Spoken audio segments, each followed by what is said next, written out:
এছাল কৰিলে মানে যোৱাকালি ৰাতি এৰাউণ্ড 10:30 পৰা 10:30 মানত যেতিয়া আমি পূজা ঘূৰি আছিলোঁ তেতিয়া মানে পুলিচবিলাকে ক্ৰাউডটো মানে ডিছপাৰ্চ কৰি আছিল আৰু তেতিয়া আমালোকক ডিছপাৰ্চ কৰোঁতে মই তেখেতক এজনক সুধিছোঁ কথাটো মানে কিয় ডিছপাৰ্চ হৈছে, মানুহটো বহুত আছে, আমাকে কিয় কৈছে বুলি।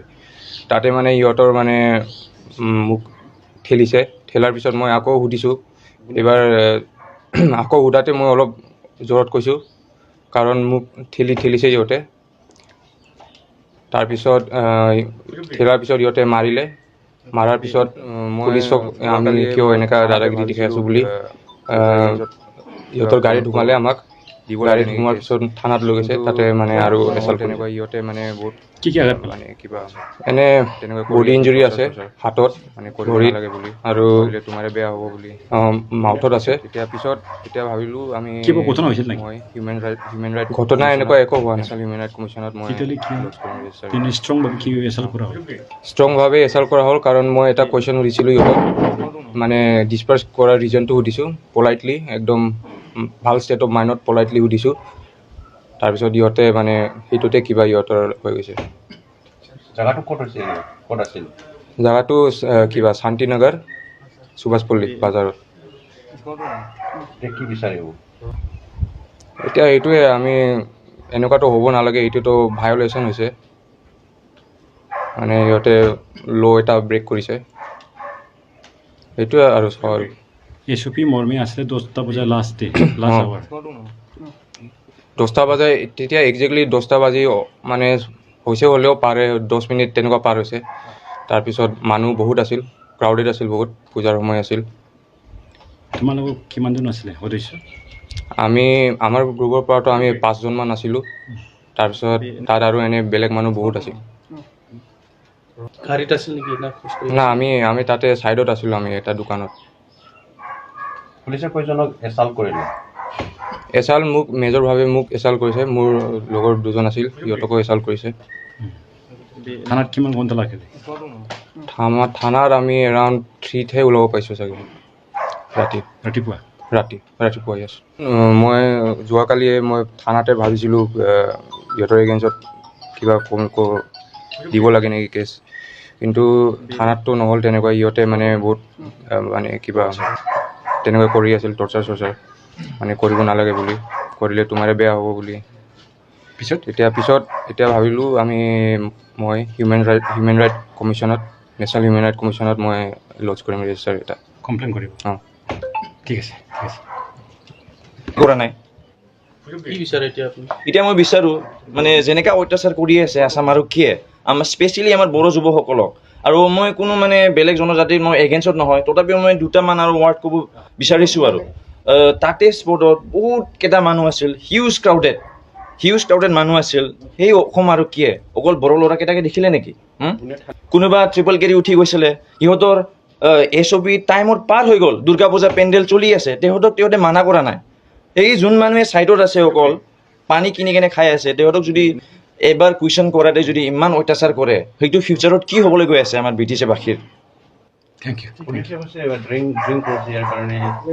নহয়, সিহঁতে পুলিচৰ ড্ৰিংক নকৰাটো মই ক'ব নিবিচাৰোঁ।